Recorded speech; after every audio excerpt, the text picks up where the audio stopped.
अभी थोड़ी देर पहले हमने टैलेंट की बात की थी कि जो लोग कामयाब होते हैं वो बेसिकली टैलेंटेड भी होते हैं। तो अब देखें, जो हमारी एक थिंकिंग है, हम सोचते हैं कि ये जो टैलेंट है, ये जो इंस्पिरेशन है, ये बेसिकली जो पोएट्स होते हैं, शायर होते हैं या जो आर्टिस्ट हैं, सिर्फ उनकी हद तक महदूद है। नहीं, ऐसा नहीं होता, बल्कि एक सर्टेन ग्रुप है जिसको जो अपना टैलेंट है वो पता चलता रहेगा और उनको कोई ना कोई इंस्पिरेशन मिलती रहेगी। अब ये ग्रुप वो होता है जिसने कॉन्शियसली अपनी मर्जी से, अपने पैशन से, अपनी कॉलिंग को, अपनी जॉब को या जो भी वो काम कर रहे होते हैं उसको चूज किया होता है। अब ये डॉक्टर्स भी हो सकते हैं, टीचर्स भी हो सकते हैं, इवन कोई माली भी हो सकता है, कोई चौकीदार भी हो सकता है। उनका जो काम होता है वो बेसिकली उनके लिए एक एडवेंचर होता है। जब भी उनको डिफिकल्टीज फेस करना पड़ती हैं तो उस वजह से वो लोग पीछे नहीं हट जाते। उनकी क्यूरियोसिटी जो होती है, जो उनके अंदर एक तजस्सुस होता है, वो खत्म नहीं हो जाता, बल्कि हर प्रॉब्लम में से उनके लिए कुछ ना कुछ क्वेश्चंस अराइज होते हैं। वो अपने लिए कुछ क्वेश्चंस लेके आते हैं कि मैं इसको कैसे ओवरकम कर सकता हूँ। यानी वो जो प्रॉब्लम्स फेस करते हैं और जो उसके नतीजे में एक उनके माइंड में आता है कि आई डोंट नो, मुझे नहीं पता मैं कैसे इसको ओवरकम कर सकूंगा, मैं कैसे आगे बढ़ूंगा, जो मैंने पैशन अपने लिए चूज किया है, जो भी मेरी कॉलिंग है, उसको मैं फुलफिल भी कर पाऊंगा या नहीं, मैं कामयाब होऊंगा या नहीं। ये जो आई डोंट नो होता है, ये बेसिकली उनको इंस्पिरेशन दे रहा होता है। इसमें से ही उनके अगले रास्ते निकल रहे होते हैं। ये एक बेसिक एस्पेक्ट है जिसको अभी हमने डिस्कस किया है। अगर आप ये कोर्स देखेंगे तो इसमें पूरे चैप्टर्स हैं जिसमें हम देखेंगे कि टैलेंट क्या होता है, उसको कैसे हम अपने लिए तलाश कर सकते हैं, कैसे फिर हम उसको पॉलिश कर सकते हैं। चैप्टर्स हैं इसमें, पर्पस के नाम से है, ऑर्गेनाइज प्लानिंग के नाम से है, नॉलेज के नाम से है। इसमें साइंटिफिक स्टडीज होंगी कि जो बड़े बड़े लोग हैं उन्होंने किस तरह से अपना पर्पस जो है वो उसको, या जो उनका टैलेंट है उसको किस तरह उन्होंने रियलाइज किया, फिर किस तरह वो उसको लेके चले, क्या उनको सेटबैक्स आए और कैसे वो उस पर साबित कदम रहे। देखिए, इससे फर्क नहीं पड़ता कि आपकी 18 साल उम्र है या 80 साल उम्र है, आपको कुछ ना कुछ चाहिए होता है जो कि आपको ड्राइव करे, जो कि आपको अपने उस टैलेंट तक, आपकी उस इंस्पिरेशन तक, आपकी उस कॉलिंग या आपके उस पैशन तक आपको लेकर जाए। अब वो जो इंस्पिरेशन होती है, वो जो पैशन कॉलिंग होती है, वो हमारे अंदर ही होती है, लेकिन उसको कोई ना कोई अनफोर्सीन चैलेंज होता है, कोई ना कोई एक रिक्वेस्ट होती है, उसकी जरूरत होती है जिसके जरिए से हम उसको रियलाइज कर सकते हैं। कॉलोनल हार्लैंड सैंडर्स हैं जिन्होंने KFC फाउंड किया था।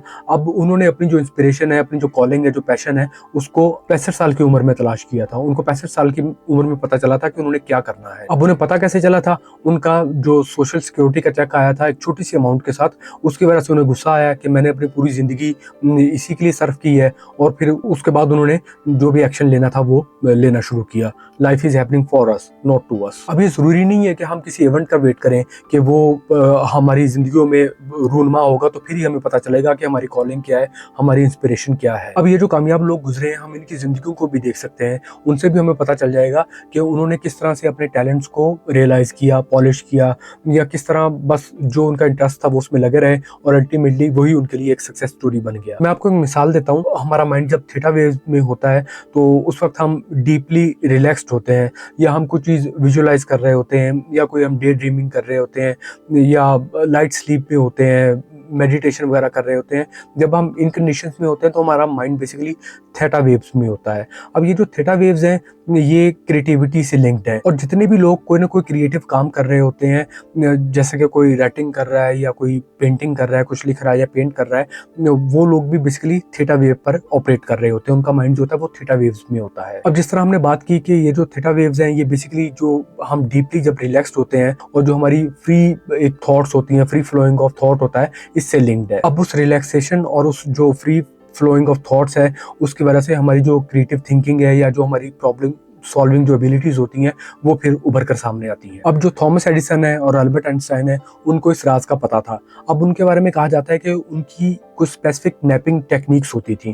अब जिस तरह हमने बात की ना कि ये जो हमारा माइंड है ये थीटा वेव्स में जाता है जब हम स्लाइट स्लीप में होते हैं, तो थॉमस एडिसन क्या करते थे, वो बेसिकली अपनी किसी चेयर पर बैठ जाते थे और अपने हाथ में एक मेटल का बॉल पकड़ लेते थे, मेटल की कोई गेंद वगैरह पकड़ लेते थे और अपने नीचे कुर्सी के पास एक मेटल का ट्रे रख देते थे। अब होता यह था कि जैसे ही उनको नींद आने लगती थी, उनके हाथ से वो बॉल छूटती थी, उस ट्रे पर जाकर लगती थी, उस ट्रे की आवाज आती थी और उनकी आंख खुल जाती थी। और कहा जाता है कि जब उनकी आंख खुलती थी तो वो जिन सवालों का जवाब तलाश कर रहे होते थे, उनको उन सवालों का जवाब मिल जाता था। अब ज़ाहिर बात है वो हर दफ़ा इस तरह कामयाब नहीं होते थे। ये एफर्ट्स होती थी और जिस काम पर वो लगे होते थे उसमें डीपली वो इन्वॉल्व्ड होते थे, यानी हर टाइम उसी पर फ़ोकस्ड होते थे। तो फिर उनका माइंड जो है, जो उस स्पेसिफिक थीटा वेव्स में होता था, उसमें जाके उनकी हेल्प करता था, उनको वो आइडियाज़ वगैरह प्रोड्यूस करने में, जो भी उनको सिचुएशन, जो भी डिफ़िकल्टीज़ फेस हो रही होती थी, तो उनको एड्रेस करने में कोई ना कोई आंसर्स दे देता था। अब थॉमस एडिसन का ही एक कोट है जिसमें वो कहते हैं कि आइडियाज़ जो है वो स्पेस से आते हैं। अब वो कहते हैं कि ये आपके लिए मुश्किल है कि आप इसको बिलीव करें, आप इस पे यकीन करें, लेकिन ये रियलिटी है कि जो आइडियाज़ हैं वो स्पेस से आते हैं। अब जो अल्बर्ट आइंस्टाइन है वो भी इस चीज़ में मशहूर थे कि वो जो अपनी कॉम्प्लेक्स प्रॉब्लम थे उनको सॉल्व करने के लिए नैप्स लिया करते थे, लेकिन वो पूरे दिन में बहुत छोटे-छोटे नैप्स लिया करते थे, पूरे दिन में उनके नैप्स डिवाइडेड होते थे। तो वो बेसिकली ये मानते थे कि वो जो डे ड्रीमिंग का एक टाइम होता था, जो वो रिलैक्स्ड होते थे, उसकी वजह से उनका जो माइंड है वो वंडर करता था।